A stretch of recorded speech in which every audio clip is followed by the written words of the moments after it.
ભાજપના સાંસદ દેવુસિંહ ચૌહાણે શ્રીમદ ભાગવત ગીતા, વેદો અને કર્મકાંડ વિરુદ્ધ વાણી વિલાસ કર્યો છે। આ મુદ્દા પર આમ આદમી પાર્ટીના નેતા જીતુભાઈ ઉપાધ્યાયની પ્રતિક્રિયા। જય જય પરશુરામ। હું જીતેન્દ્ર ઉપાધ્યાય। ભારતીય જનતા પાર્ટીના સાંસદ દેવુસિંહ ચૌહાણે આજે ગીતા, વેદ અને કર્મકાંડ વિરુદ્ધ જે વાણી વિલાસ કર્યો છે એને સખત શબ્દોમાં હું વખોડું છું। આ વાણી વિલાસ એ ગુજરાતમાં વસતા 70 લાખથી વધુ બ્રાહ્મણોનું અપમાન છે। આ સમગ્ર ભારતના હિન્દુઓનું અપમાન છે। આ સનાતન ધર્મનું અપમાન છે।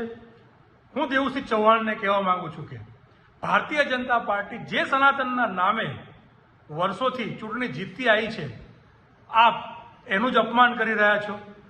આ અપમાનના વિરુદ્ધમાં હું દેવુસિંહ ચૌહાણને વિનંતી સમજો તો વિનંતી અને ચીમકી સમજો તો ચીમકી આપવા માંગુ છું કે દિન 7માં જો આપના દ્વારા આપના નિવેદનો બાબતે માફી માંગવામાં નહીં આવે તો સમગ્ર બ્રહ્મ સમાજ વતી અમે આપના વિરુદ્ધ ફરિયાદ દાખલ કરીશું। જરૂર પડે તો આપનો ઘેરાવો પણ કરીશું, જે આપના ધ્યાનમાં રહે। જય જય પરશુરામ।